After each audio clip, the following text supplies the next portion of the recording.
आप सभी लोगों का स्वागत है फिर से एक बार क्रिक जोन में। आशा करता हूँ सभी लोग सही सलामत होंगे। तो चलिए शुरू करते हैं आज का वीडियो, जहाँ पे आज पांचवा दिन था। भारत और इंग्लैंड के बीच मुकाबला तीसरे टेस्ट मैच का एक रोमांचक भरा दिन था, क्योंकि आखिरी दिन आपको चाहिए थे 6 विकेट्स इंग्लैंड को जीत के लिए, जबकि इंडिया को चाहिए थे 135 रन जीतने के लिए। तो वहां से सिलसिला कहीं ना कहीं पहले सेशन में ही, पहले ही घंटे में विकेट्स गिरने का सिलसिला शुरुआत हुआ है। ऋषभ पंत आए थे, कुछ चहलकदमी की, कुछ जोफ्रा आर्चर के एक शानदार चौका लगाया था डाउन द ग्राउंड शॉट, लेकिन कहीं ना कहीं वहां पे अगले ही गेंद में शानदार तरीके से लेंथ को भाप नहीं पाया और वही लेंथ से सीधे टॉप ऑफ स्टंप में जाकर लगा और लाइन को मिस कर गए। वहां पे बोल्ड हो गए और शुरुआती क्षण में विकेट्स चटकाते हुए दिखे थे। बैन स्टोक्स दूसरी एंड से लगातार 9 ओवर का स्पेल डाले, जो कि एक काबिल तारीफ, और कप्तान ने पूरी तरीके से लीडिंग फ्रॉम द फ्रंट जो कहते हैं और वही करके दिखाया, जो महत्वपूर्ण मुकाबले में महत्वपूर्ण ये समय था। और वहां पे जोफ्रा आर्चर ने भी कहीं ना कहीं लंबा स्पेल डाला, क्योंकि उनको विकेट्स मिल चुके थे और वही आप कोशिश कर रहे थे। फिर रविंद्र जडेजा आते हैं। केएल राहुल थोड़ा बहुत समझदारी से बल्लेबाजी करते हुए दिखते हैं, लेकिन कहीं ना कहीं स्टोक्स की वही अंदर आती हुई गेंद, वही जैसे कि करुण नायर आउट हुए, वही लाइन को मिस कर गया फिर से वही। और बैकफुट लाइन को मिस में नहीं कहूँगा, सामने की गेंद फ्रंट फुट में खेल सकते थे, अंदर आती हुई गेंद, और कहीं ना कहीं एलबीडब्ल्यू का शिकार हो गए। वहाँ पे बैकफुट में रह गए और वहाँ पे एलबीडब्ल्यू अपने आप को पा गए। लेकिन वहाँ पे जडेजा कुछ अच्छी खासी बल्लेबाजी कर रहे थे, अच्छी खासी पारी को बुनने की कोशिश कर रहे थे। फिर कहीं ना कहीं वहाँ पे वाशिंगटन सुंदर आते हैं। वाशिंगटन सुंदर का विकेट जाता है और जोफ्रा आर्चर सामने की गेंद कहीं ना कहीं ऑन साइड में खेलते हुए दिखते हैं, हल्का सा टॉप एज, और वहां पे शानदार के जोफ्रा आर्चर द्वारा ये जो शून्य पे विकेट गया वाशिंगटन सुंदर, वही कहीं ना कहीं थोड़ा बहुत भारतीय टीम लड़खड़ा गई, क्योंकि 71 पे 5वां विकेट गिरता है, जहाँ पे 82 रन पे आते आते 7 विकेट गिर जाते। तो कहीं ना कहीं 111 रन पीछे थे और सिर्फ 3 विकेट हाथ में थे करीबन करीबन। फिर नीतीश रेड्डी और जडेजा अच्छी खासी पारी को संभालते हैं, उस तरफ से ब्राइडन कर्स कोशिश करते हैं दूसरी तरफ से, और वही क्योंकि बैन स्टोक्स लंबा स्पेल डालते हैं तो वहाँ पे वही कोशिश की थी। फिर कहीं ना कहीं लंच के बाद उतना ज़्यादा रन बटोरे नहीं थे, धीमी गति से चल रहे थे। कहीं ना कहीं 81 रन चाहिए थे लंच के बाद, और कहीं ना कहीं लंच से पहले पहले ठीक पहले क्रिस वोक्स 1-2 ओवर स्पेल करने आते हैं और वहां पे हल्का सा ऑफ स्टंप के बाहर और नीतीश रेड्डी 13 रन बनाकर चलते बनते हैं।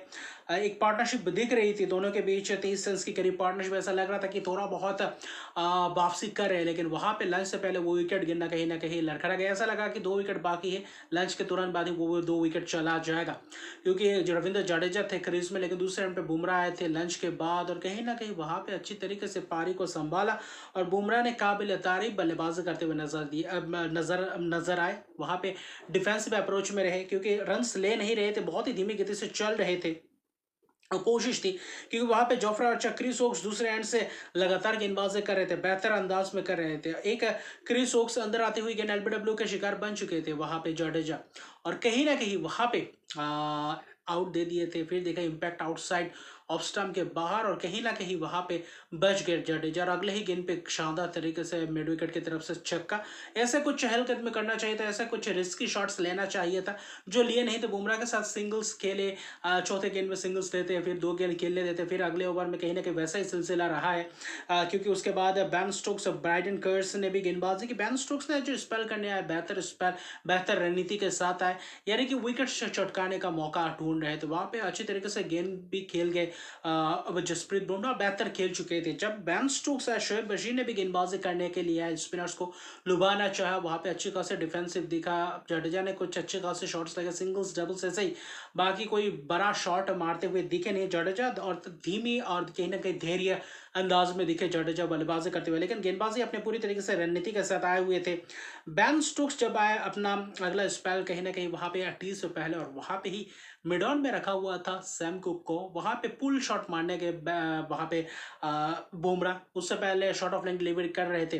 ब्राइडन कर्स वहां पे भी कुछ एक आध मौका गया था, लेकिन वहां पे अच्छी खासी खेल रहे थे, बल्लेबाजी कर रहे थे, अच्छी खासी पारी को संभाल कर रखा था। ये पार्टनरशिप बिल्डअप करने में अच्छे खासे सहयोग कर रहे थे, लेकिन वहां पे एक ऐसा शॉट और पुल शॉट मारने के टॉप एज, और कहीं ना कहीं मिड ऑन क्या तो कैच 5 रन बनाकर चलते बने, निराश रहे। 35 रन बने, 112 पर 8वां विकेट गिरता है और लंच से टी तक का सफर अच्छा खासा रहता था, लेकिन ये अगर विकेट नहीं जाता तो कहीं ना कहीं बेहतर पोजीशन में आ चुकी थी।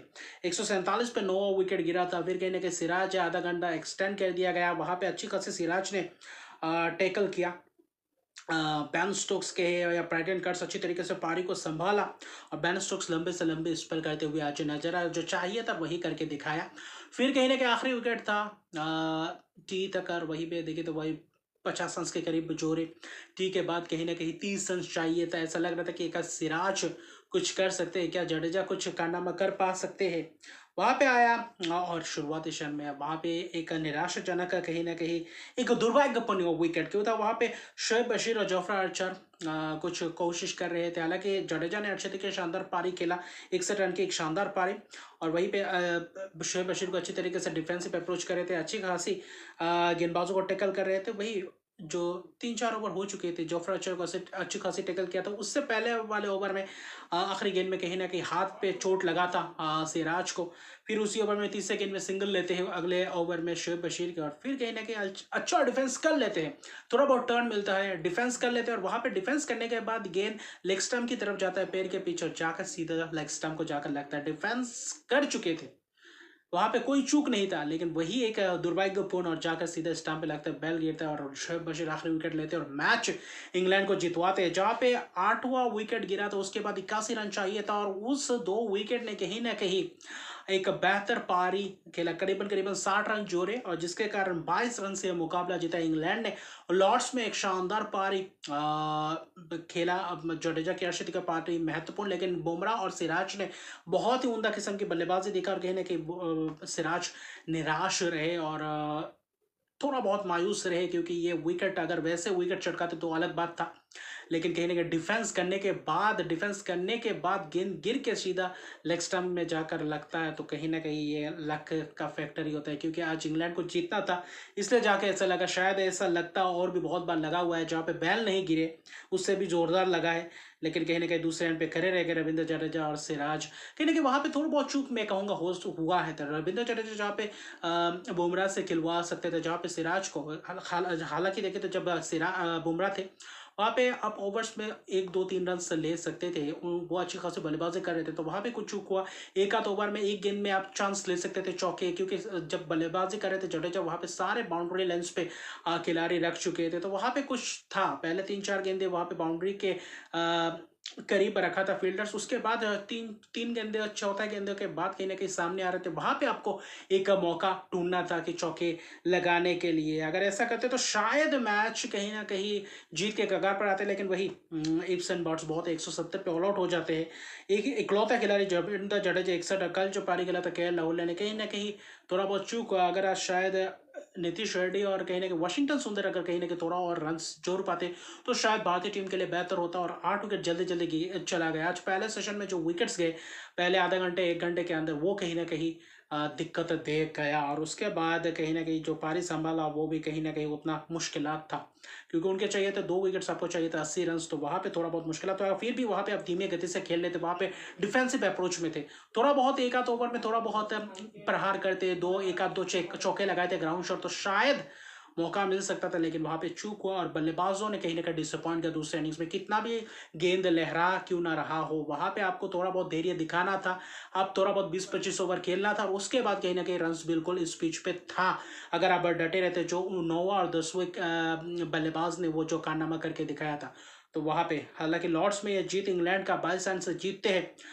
बहुत ही कांटे का टक्कर इस मैच में रहा। 3 विकेट बेन स्टोक्स कप्तान, 3 विकेट जोफ्रा आर्चर बेहतर किस्म के स्पेल किए, और कहीं ना कहीं आज का मैच जिता दिए, और शोएब बशीर वो आखिरी विकेट चटकाकर मैच विनर बन गया, और शानदार यह मैच है। और तीनों टेस्ट मैच रोमांचक भरा मैचेस रहा। अभी 2-1 से आगे है 5 टेस्ट मैचेस की सीरीज में इंग्लैंड। चौथा टेस्ट मैच होगा मैनचेस्टर के ओल्ड ट्रैफोर्ड में, वो होगा 23 तारीख को, यानी कि 8 दिन बाद होगा मुकाबला। तो वहां पे कहीं ना कहीं भारतीय टीम सोचेंगे क्या कुछ बदलाव करते हुए दिखेंगे, क्या कुछ रणनीति अपनाएंगे, क्या बुमराह खेलते हुए नजर आएंगे, तो वहां पे रहेंगे। मुझे लगता है शायद करुण नायर को एक मैच क्या आप देना चाहेंगे, या चौथे मैच में ड्रॉप करके एक बल्लेबाज को खिलवाना चाहेंगे। वहां पे क्या साई सुदर्शन का एक ऑप्शन है, फिर कहीं ना कहीं ध्रुव जुरेल है, तो वहां पे इसमें भी थोड़ा बहुत निगाहें रखना पड़ेगा।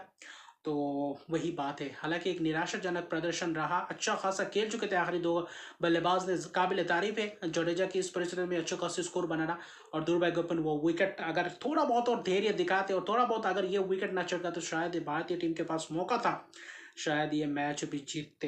तो 22 रन की एक जबरदस्त जीत इंग्लैंड द्वारा और 2-1 की लीड ले चुके हैं। तो अभी के लिए इतने रकबे तक मेरे चैनल को सब्सक्राइब कर दो, मेरे चैनल को सब्सक्राइब कर दीजिए, लाइक शेयर कमेंट जरूर कीजिए। तब तक के लिए गुड बाय।